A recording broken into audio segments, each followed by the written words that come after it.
This show is part of OnePlace, a daily network of focused briefings across the stories people follow most. Welcome to today's Roundup, where we bring you the latest in entertainment and celebrity culture. We have a packed show today, covering everything from royal scandals to major Hollywood sequels and emotional milestones. A royal author stands by claims of a secret romance. The Devil Wears Prada 2 reveals its star-studded cast.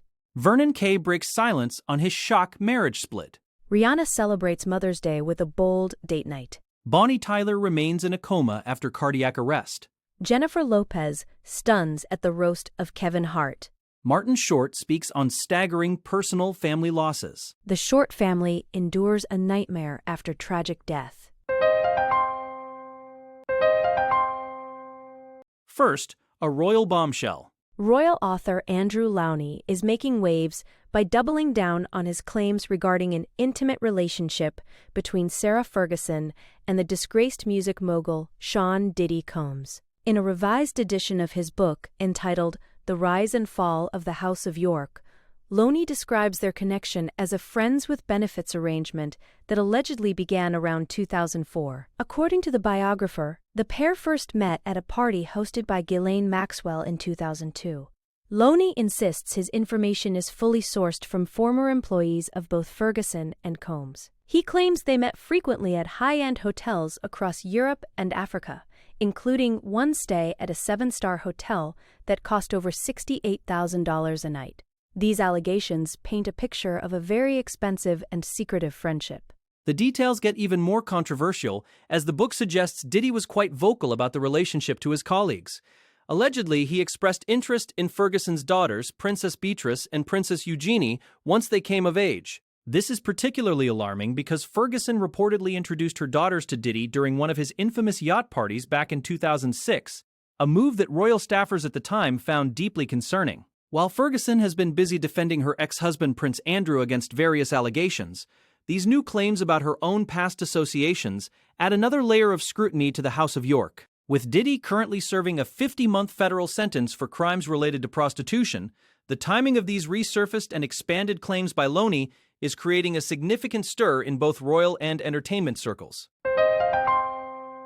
Next, a fashion sequel. Fans of the 2006 classic The Devil Wears Prada have reason to celebrate as details emerge about the upcoming sequel. Meryl Streep is officially returning as the legendary Miranda Priestley, the formidable editor-in-chief of Runway magazine. This time around, the story follows Miranda as she navigates a media landscape that has been completely upended by the rise of digital influencers.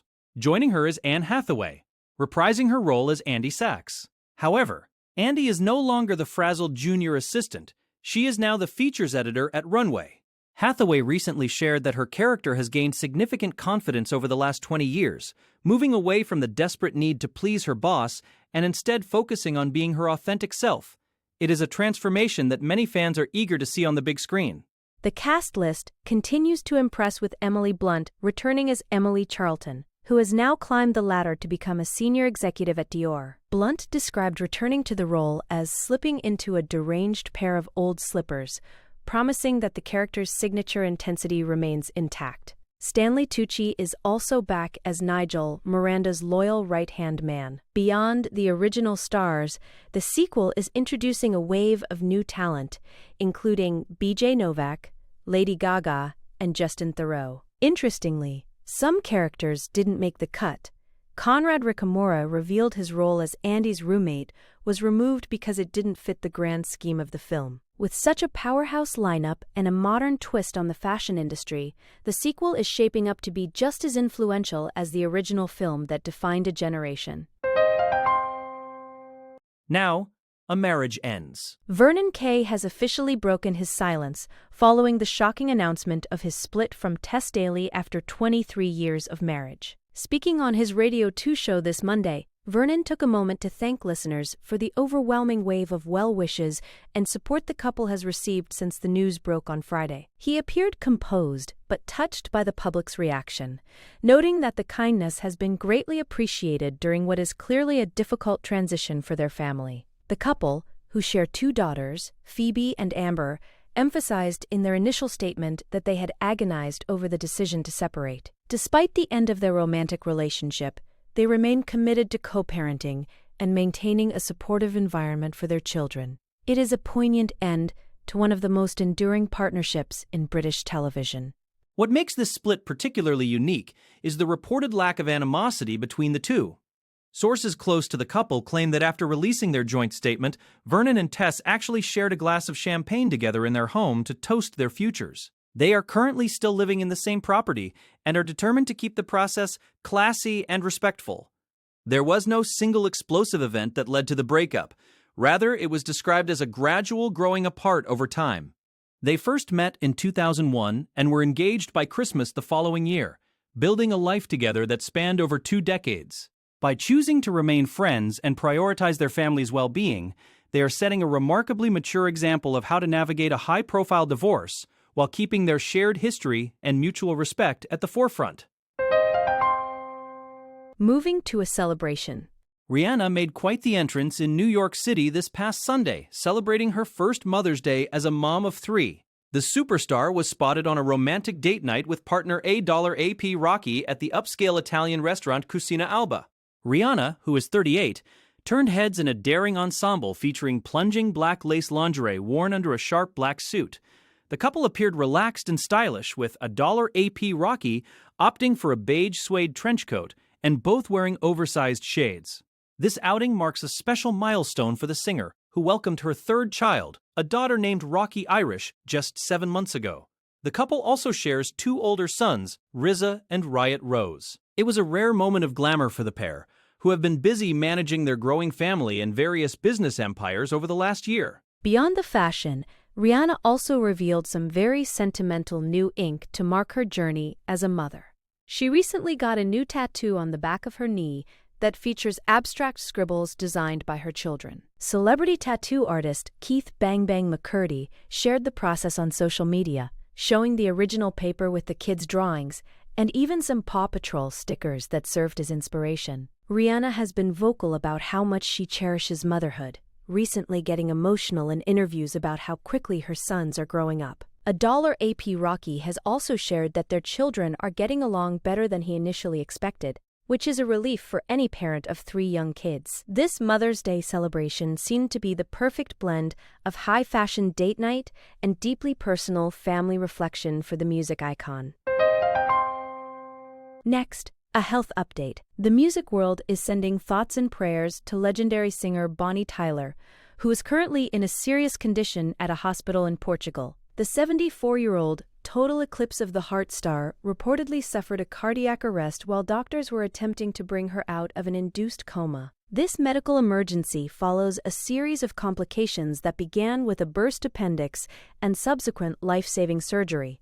Unfortunately, the situation worsened due to a severe infection caused by a perforated intestine. Tyler remains in the intensive care unit at Faro Hospital, where medical staff are working tirelessly to control the infection. Her long-term friend Liberto Melha has stated that despite the setbacks, doctors remain positive about her potential for a full recovery. It has been a harrowing ordeal for the singer, who first began feeling unwell during a concert in London about a month ago. The timeline of her illness shows just how quickly things escalated. After feeling unwell in London, Tyler traveled to her holiday home in the Algarve, where she began experiencing severe abdominal pain. Her husband, Robert Sullivan, eventually took her to a private hospital after she had been bedridden for 2 days. From there, she was urgently transferred for emergency surgery. While a spokesperson initially indicated that the surgery went well and she was recuperating, the subsequent need for an induced coma and the cardiac arrest have heightened concerns among her global fan base. Tyler has had a prolific career spanning decades, and her resilience is well known, but this latest health crisis is undoubtedly her most significant challenge yet. Fans and colleagues alike are holding out hope that the medical team in Portugal can stabilize her condition and guide her toward a steady recovery. Now, a red carpet appearance. Jennifer Lopez commanded the spotlight at the Netflix Is a Joke Festival's live special, The Roast of Kevin Hart. The 56-year-old star arrived at the Kia Forum in a stunning, plunging red dress that featured a bold midi-length split. Styled by the duo Rob Zangardi and Marielle Hain, Lopez paired the look with a matching red Chanel bag and nude peep-toe heels. Her appearance was a highlight of the evening, which coincidentally fell on Mother's Day. Inside the venue, she was seen enjoying the festivities and laughing along with the comedy sets. This public appearance comes at a busy time for Lopez, who recently finalized her divorce from Ben Affleck. Reports indicate she has also significantly reduced the asking price of their former marital mansion in Beverly Hills, dropping it from $68 million to just under $50 million as she moves forward with her new chapter. Beyond the glamour of the roast, Lopez is gearing up for the release of her new film, Office Romance, which premieres on Netflix on June 5. She not only stars in the romantic comedy, but also serves as an executive producer. In the film, she plays a CEO who falls for a lawyer portrayed by Brett Goldstein, despite her character's strict anti-fraternization policy. Interestingly, if her character gets married in this film, it will mark the 10th time Lopez has played a bride on screen. Her professional momentum remains incredibly strong, with multiple projects in the works and a continued presence at major industry events. Whether she is navigating personal transitions or promoting new creative ventures, Lopez continues to prove why she is one of the most resilient and captivating figures in Hollywood, always managing to balance high-stakes business with show-stopping style. Next, an emotional interview. Martin Short recently sat down for a deeply moving interview on CBS Sunday mornings, marking his first public comments since the tragic death of his daughter Catherine. The actor described the past 4 months as staggering due to a relentless series of personal losses. Catherine passed away in February at the age of 42 in what was reported as an apparent suicide. This tragedy followed the deaths of several of Short's closest friends in a very short window of time. He lost Diane Keaton and his sister-in-law on the same day last October, followed by the deaths of Rob and Michelle Reiner in December, and Catherine O'Hara in January. Short explained that he felt compelled to speak now because of the upcoming release of a new documentary about his life titled Marty, Life is Short, which features intimate home videos and reflections on his journey. During the interview, Short spoke candidly about how he copes with such immense grief, stating that sometimes you simply have to breathe in and breathe out. He drew a poignant parallel between mental health and physical diseases like cancer, which claimed his wife Nancy in 2010. Short shared that his daughter Catherine had struggled for a long time with extreme mental health challenges, including borderline personality disorder. He noted that she fought as hard as she could until she simply couldn't anymore. In a heartbreaking moment, he recalled his wife's final words to him being, "Mart, let me go," and suggested that his daughter was essentially saying the same thing at the end of her struggle. By sharing these vulnerable insights, Short is shedding light on the heavy toll of mental illness and the profound resilience required to navigate such a concentrated period of mourning. Finally, more on Martin. The details surrounding the death of Martin Short's daughter Catherine have brought a wave of sympathy from across the industry. Catherine, who was a dedicated social worker and largely stayed out of the public eye, died from a self-inflicted gunshot wound in late February. This loss is a devastating blow to the Short family, who have already endured the passing of Martin's wife, Nancy Dolman, 14 years ago. Martin's recent comments comparing mental health struggles to terminal illnesses have resonated deeply with many who have faced similar family tragedies. He emphasized that Catherine did her absolute best to manage her condition, but ultimately, the burden became too much. It is a stark reminder of the hidden battles many individuals face, even those within families that seem to have so much love and support. The family is now focused on honoring her memory. Tributes for Catherine have highlighted her selfless nature and her commitment to helping others. Randy Levine, the founder of the dog charity Karma Rescue, where Catherine served on the board, spoke about her devastating loss. Levine noted that Catherine put her entire soul into helping people who were experiencing the same mental health struggles she was battling. It is clear that she left a significant impact through her professional and volunteer work, using her own challenges to fuel her empathy for others. As Martin Short prepares for the release of his documentary, these reflections on Catherine's life and the family's collective grief provide a somber but important context. The entertainment community continues to rally around the legendary actor, recognizing the incredible strength it takes to speak so openly about such a nightmare experience while continuing to share his life and work with the world. That wraps up our briefing for today. Be sure to follow us for your daily update on the stories that matter most. We will see you back here tomorrow for more.